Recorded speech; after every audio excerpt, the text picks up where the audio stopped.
eega wal dubbifne dhaamsa tokko odoo na biraan kaayatin dhaamsa kiyya odoo narraan fudhatin akkanumatti akka nama haratti wal bira dabreetitti wal bira dabar an duraa wanni niin eegaa ture adda bilisummaa Oromoodhaa as keessaa waajjira cimaa qabdi akkuma gaaritti qubsuma qabdi nama isiidhaa miseensa isii hadurkatee kana hoggaa dhufe bifa deeggaraatiin illee ta'u ni simattii jeetiin yaadee jechuudha. San hundaa'uuniin dhabe akkanumatti matayyummaadhaan dhufanii na dubbisanii dhaamsa tokko odoo walirraan fudhatin baallama tokko odoo waliin hin qabaatin bakkuma teenyetti walaasoo inni sanitti nu dhiisanii nu biraa kutanii jechuudha. Warra santu fuula duraan taa'aa jira.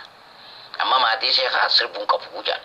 Hayi boo ani wayyaanee duraa bobaasaa jalatti hin ba'e namtichi kun nama hiisise hin qabu nama ajjeese hin qabu.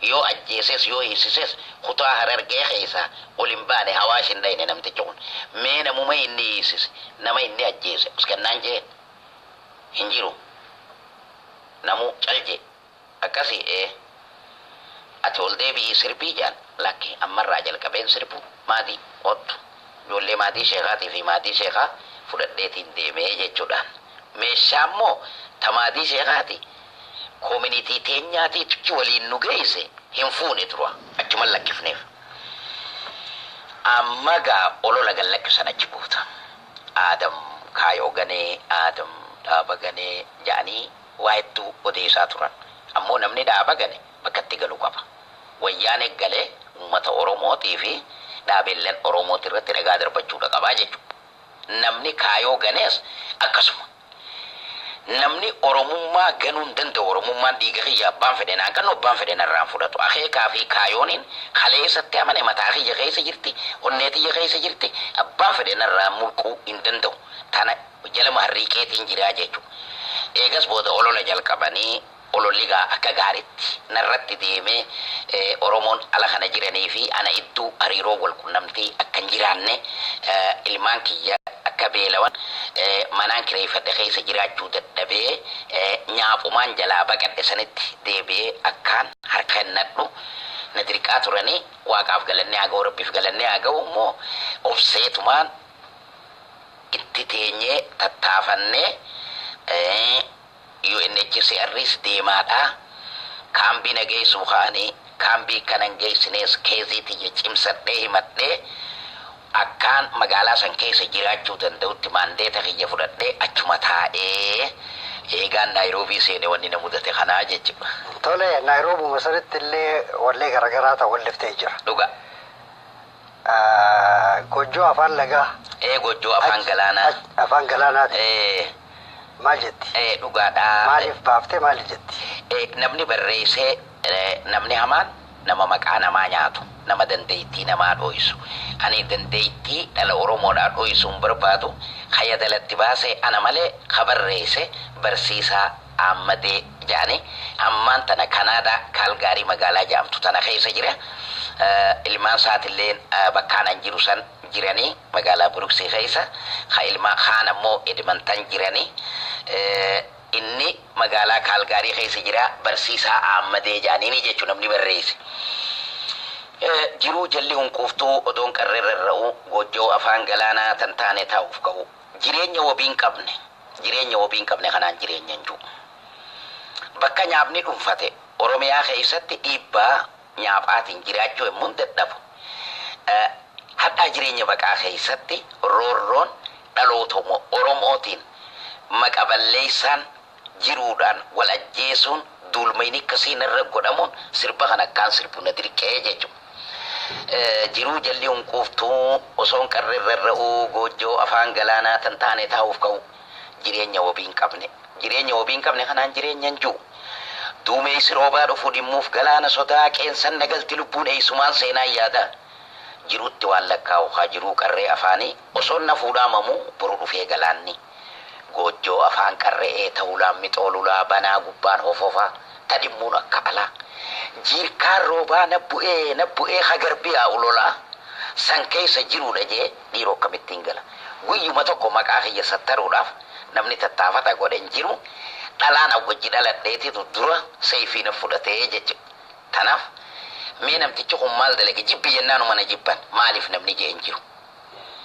Kaleessa immoo jaaladhu jennaan na jaalatanii jechuudha.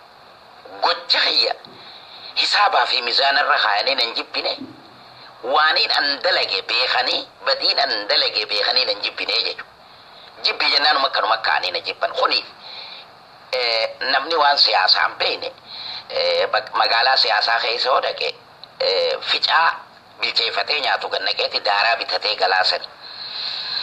Akkasitti dura kanat duule lammiin keessa dhalanne keessa guddadhe kan ilma eenyutti wal beeynu kan dhaloota bakka tanaatitti wal beeynu dura dhaloota hiyyaa jechuudha kanat duule.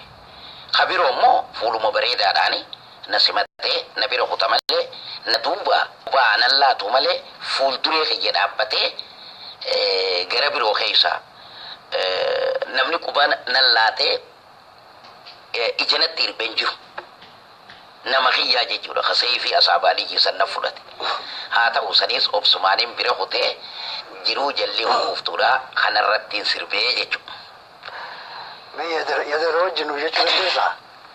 Gaarii daniin danda'an. Arrasi rakkee umaatii miti rakkoodhaa bituma umaatii miti lakki umaan qabu suutuma obsaan bira hunna kuni dirqama seenaadhaati waan irra buttee ummata keetiif ibsuun barbaachisaadha. Maaliif namni arra jiru boru ni du'a haala akkam keessa ture fuulduraaf illee haala akkam keessa jiraachuu ta'a hamma guyyaa du'utti hawaasni keessi qorachuun oolu isaan nam beeyneefis ifaa wala bakka ta'u na gaafachuu keessaniif hedduu galatoomaan jawaan bareedaadha.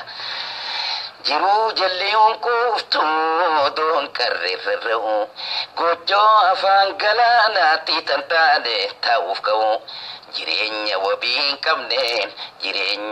hin qabne kanaan jireenya hin jiru duumee siroo baadufu dhimmuuf galaana soda qeensan nagalti lubbuun eessumaan seenaan yaada jiruutti waan lakkaa'uugaa jiruu qarree afaanii odoon na fuudhaa mamuu odoon na fuudhaa shakkuu boruu dhufee galaanni kana fakkaataa jechuudha. Tanuma wajji walitti hidhaa laata sossobaan garaan fayyisuun zamannisii tokkuma. Zamannisidhaatis tokko kaaseenninis tokko. Maaliif jettee yoo kanaan jettu taate namoonni hiikkaan sirba kanaa hin galiniif hanga dandeettiitti yaatti ni hiika warreen narra hiikkaatti laachuu danda'an dhala Oromoo keessa akka jiraniin abdadha. Maaliifoo nama biraatiitu barreesse? Ammadee barreesse kana anaa barreesse sossobaan garaan fayyiftu anaa barreesse gochoo afaan galaanaa ammadee barsiisaa barreesse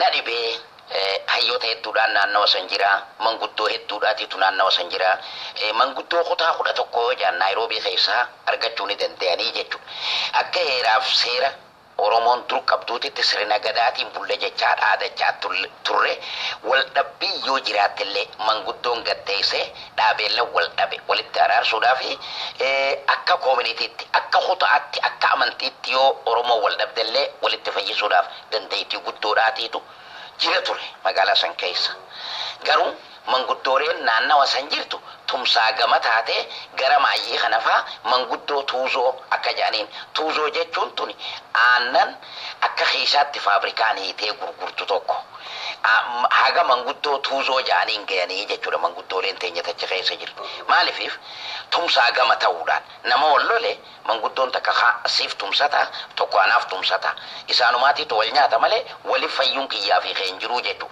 daranuutuma addaan biinxamaa addaan fagaachaa wal jibbaa deemuudha taate dubbiin waan kana hoggaan keessa gallaalu hin usne san dura odoon sossobaan garaan fayyiftuu hin baasin kaaseeta san duraatiin se'a walaloodhaan an qopheessee yadalatti baasee gammachiiftuu urfoodhaatiif kenneetiitu jira. Sirbisanii waa'ee baranaa baasa je'ee dadhabeen dhiisu dirqama seenaatiin qaba ummata hootiif ibsu barri bara ololaati dharaatu dhugaan lola Oromoo ayaa hegeree laala tokkoomaa walii galaa haju dhaamsiniin qabu kana ilmaan Oromoo maraaf bu'aan harkan nun jiru maqaa wal xureessurra burqaan olola dharaa eessarraa madda dura diina fira fakkaatu hedduun nu keessa jira qoradhaaf irraa baraa jireenya keenyaaf farraa je'e kan hin gammachiiftu kanneetiitu jira saniin kadhadhee hoggaan dadhabu. Meeyyataloo saniin yaadatta? Waa'ee baranaa jeeta bendisu dirqama seenaan qaba ummata kootiif ibsu barri bara ololaatiidha dhugaalola oromoo ayaa egeree laala tokkooma walii gala dhaabsiin qabuu kanaa ilmaan oromoo maraaf bu'aan argan jiru maqaa wal turee suura burqaan olola dara eessarraa madda dura diinaa fira fakkaatus hedduun nu keessa jira qoradhaa firraa baraa jireenya keenyaa farraa sirba ji'uu jechuun kanaan kadhadhee akka kadhaadhaatitti yaa dhiiroo waan cubbuudhaa tana dhiisaa lakkisa sirna gadaatiin bullee waliin jenna oromoon tummataa waliin qabachuu kaayoon adaa bittuun jirtu afaan adaa takka hidhaseetu waliin qabna amantiin tawaaqaatii dhiifnee walitti mataa qabannuu jennee itti waachaa turre jechuudha warreen wallisoonni narra guddatilleen akkanuma waan narratti waachaa turan wallisoonni nu boodatilleen uuma harreegaa jechuudha akka oromoo walii galtee yaada tokkoon kaayoo takkaan akeekaaf kaayoo takkaan waan kiyyoo kiyyoonfattuu harkuta kiyyoonfattuu habashaa kan ifirraa cabsite saba wala boomsitu bilisoomsitu oromiyaa wala boomsite saba bilisoomsitu ijibbaa tokko jedhan amma ammantanaatitti kanaan kadhadhee hoggaan dadhabu sossobaan garaan fayyiftuun dirqama barreessuun irratti dirqama taate jechuudha kana sobaan garaan fayyiftuu afuuffaan madaan dhinsitu dubbatan dhugaa dubbachuu dhumaa sabaaf dirmachuu maali aangoodhaaf wal nyaachuun maaf dhabne hayyuu dubbataa biiflee kan heera dabsu malee tokkollee har'aaf manguddoo boruuf nuurraga jechaa maaf cubbuun awwaalan dhugaa baddaa fi gammoojjii biyyaa biyyeeyyuu hawaasa diigee kan waliin ga'u jaasuma akkanaa guyya bakkayyuu dirqiin na jechisiise jechuu dhiibbaa roorroo lubbuu tana dhageesseetu waan kana na jechisiise akkasittiin kana katabee lafa kaa'ee yadalootti godhee muuziqaa wajjin walii qindeesse gurra uummata bal'aatiin ga'ee jechuudha. Sossobaan garaan fayyisu. Sossobaan garaan fayyif afuuffaan madaan dhinsitu dubbatan dhugaa dubbachuu dhuguma sabaaf hirmachuu maali aangoodhaaf wal nyaachuu.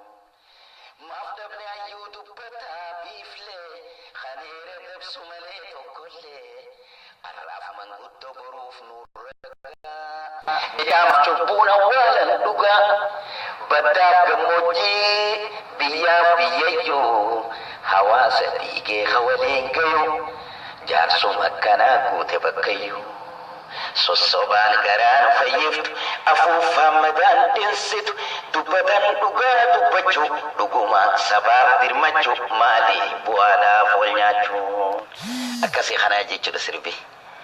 Tanuma hojii walitti hidhaadha biitituun naaf ayyadamu haadhaan.